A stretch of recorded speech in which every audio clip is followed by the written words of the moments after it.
कभी इस तरह का मसला नहीं हुआ कि एक एसएचओ खुद चोर बन गया हो गाड़ी का, खुद चोर बन गया हो गाड़ी का। सुना जंगल रात अंधेरी छाई बदली काली है, सोने वालों जागते रहियो चोरों की रखवाली है। इधर 49 एससीडीएं थी, उसमें से सिर्फ 2 बची हैं। 47 शीशे तोड़े इन्होंने।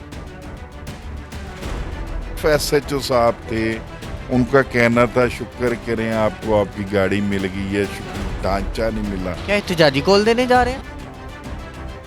तो FIR उन पर, FIR पैसे नहीं चाहिए, FIR पैसे नहीं चाहिए। नाज़रीन सामाईन, बजाज नियाजी साहब जिसको हर शख्स जानता है, बड़े मशहूर ट्रांसपोर्टर हैं, बड़े इल्जाम आयद करते हैं और कहते हैं कि मुझे 80 लाख का चूना लगा दिया गया है। कौन शख्स है जिसने इतने बड़े ट्रांसपोर्टर को चूना लगा दिया और किस तरह चूना लगा?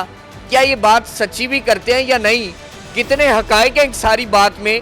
ये तमाम चीज़ें, तमाम तफसीलात जो है मैं सबूतों के साथ आपके सामने रखने की कोशिश करूंगा और उनका वो बयान जो सोशल मीडिया पे गर्दिश कर रहा है उसके बारे में बाकायदा एक तफसील जो है वो आपके सामने रखूंगा। ये वो गाड़ी है जिसके बारे में बात हो रही है। कहा यह जा रहा है कि इसमें से तमाम चीज़ों को निकाल लिया गया और वो चीज़ें जो इंतहाई कीमती थी जर्मनी से इंपोर्ट करवाई गई थी।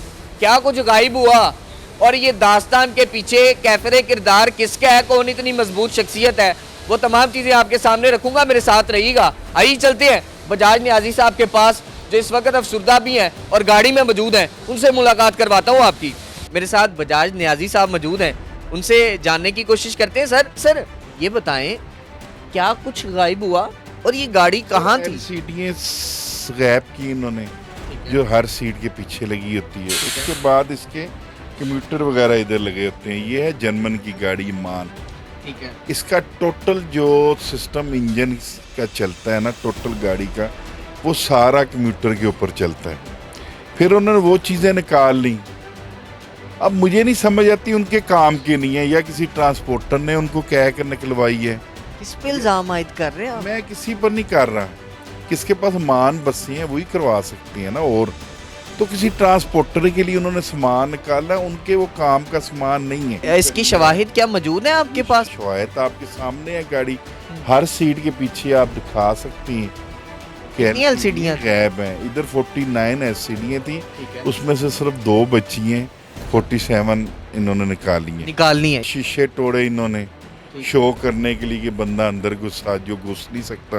अच्छा। हाइट है गाड़ी की। जब हमें पता चला तो हम गाड़ी के बाद गए, इन्होंने गाड़ी को आग लगा दिया। वो आग सिर्फ इसलिए लगाएगी कि ये जो चीज़ें हमने कैमरे उतारे हैं या जो अंदर इलेक्ट्रिक का सामान उतारा, कहीं वहाँ पर उसका डेटा ना चला गया। एसएचओ साहब थे, उनका कहना था शुक्र करें आपको आपकी गाड़ी मिल गई है, ढांचा नहीं मिला। ये आरपीओ साहब के दफ्तर के डीपीओ के बाहर मुझे कह रहे हैं। वैसे और हम आपको ढांचा देना था, ये बॉडी बूडी गैप कर लेनी थी। उनके कहने का ये मकसद था। अच्छा। तो वो मुझे बात अभी तक चुभ रही है कि यार वो इतने ताकतवर लोग हैं।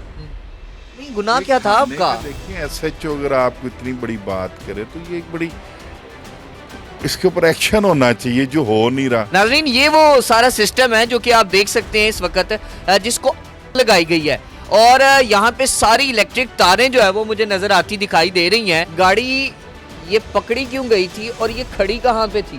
शादी पकड़ी गई थी, गाड़ी के साथ गाड़ी हिट हुई मोटरवे के ऊपर। ठीक है जी। उसमें उन्होंने FIR देनी होती है कि आप गाड़ी कहीं हिट होती है, अगर दोनों पार्टियों का पैचअप ना हो तो मोटरवे वालों ने दे दी लोकल थाने को, फैक्ट्री एरिया में। तो उसके बाद ये सारा कंडीशन हुई। अब आप इल्जाम किस पे लगाएंगे?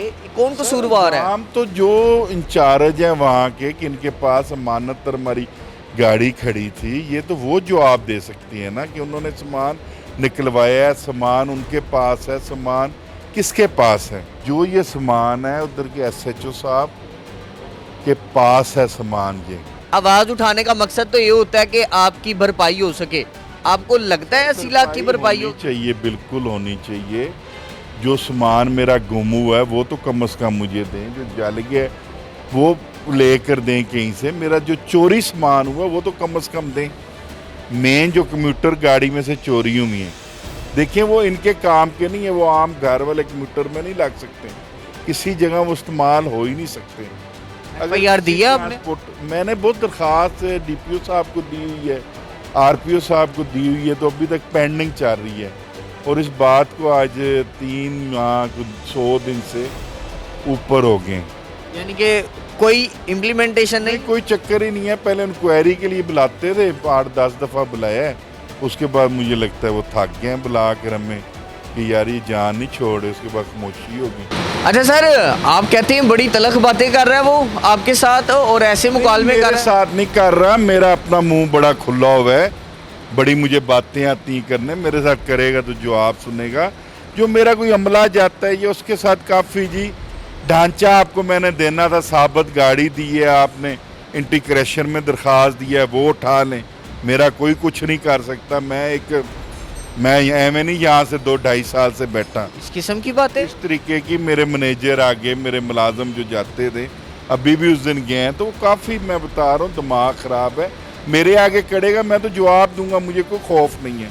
मैं ट्रांसपोर्टर हूँ, मेरा 24 घंटे, देखें पहली दफ़ा हुआ है 25 साल में साहब, ये पहली मेरा दफा? यही कारोबार है। मेरी पुलिस के साथ राब्ते रहते हैं, गाड़ियाँ रोड पर चलती हैं, 100 मसले मसाइल रहते हैं। कभी इस तरह का मसला नहीं हुआ कि एक SHO खुद चोर बन गया हो गाड़ी का। या दोस्तों से मशवरा कर रहा हूँ कि सारे दोस्त इकट्ठे होकर हम अपनी एक ट्रांसपोर्टर, एक अपनी वो दिखाएं कि यार हम इकट्ठे हैं। क्या एहतजाजी कॉल देने जा रहे हैं? जी जाने दे रहे हैं, जा रहे हैं, यानी करीब जाएंगे। कहाँ कहाँ एहतजाज करेंगे? कहाँ नहीं करेंगे, अकेला क्या कहते हैं फरोज वाले मेन जो उनका टूर प्लाजा है उधर करेंगे, वो बंद करेंगे। कितने एहतजाज के लिए जो है वो आपके साथ ट्रांसपोर्टर मौजूद रहेंगे? इंशाल्लाह ताला नाम भी बहुत चलेंगे अल्लाह के हुक्म से, और इंशाल्लाह ताला दोस्त अहबाब इतने हैं कि हम अपनी वहाँ जाकर बात सुनवा सकती हैं। देखें कोई भी आप काम करते हैं पुरअमन, तो उसमें बात सुनानी होती है, हमने बात सुनानी है। ये तमाम तरह सूरत हाल जो है वो आप देख सकते हैं कि गाड़ी की जो सूरत हाल है, जला दी गए बोर्ड, अंदर से जो चीज़ें हैं, सामान है, वो गायब कर दिया गया है, और कसूरवार जो है वो ठहराया जा रहा है SHO को। और सर की जानिब से कहा भी ये गया है कि अगर एक शख्स ज़ामिन बनता है तो उसकी भरपूर जिम्मेदारी है कि वो चीज़ को इमानत के तौर पर रखे और उसमें ख़यानत ना होने दे। तो गलती कहाँ नज़र आ रही है? और एक बड़ी कॉल देते नज़र आ रहे हैं, कह रहे हैं कि बस अब ट्रांसपोर्टर मिलेंगे, एहतजाज होगा और हम हक़ की आवाज़ को बुलंद करेंगे। क्या ये अपना हक़ लेने में कामयाब हो पाएंगे या नहीं? क्या 80 लाख की जो इस वक्त नुकसान को झेले खड़े हैं और जिंदा दिल भी हैं, आप देखें मुस्कुराहट चेहरे पे है। 80 लाख का मुझे नहीं है, मैं कहता हूँ FIR हो उन पर। FIR हो, पैसे नहीं चाहिए? FIR हो, पैसे नहीं चाहिए। नाज़रीन कहते हैं FIR हो ताकि और ट्रांसपोर्टर महफूज हो, आगे से ऐसा मसला ना हो। नाज़रीन, ये तमाम तर तफसीलात जो हैं वो आपके सामने रख रहा था, आप फैसला करें।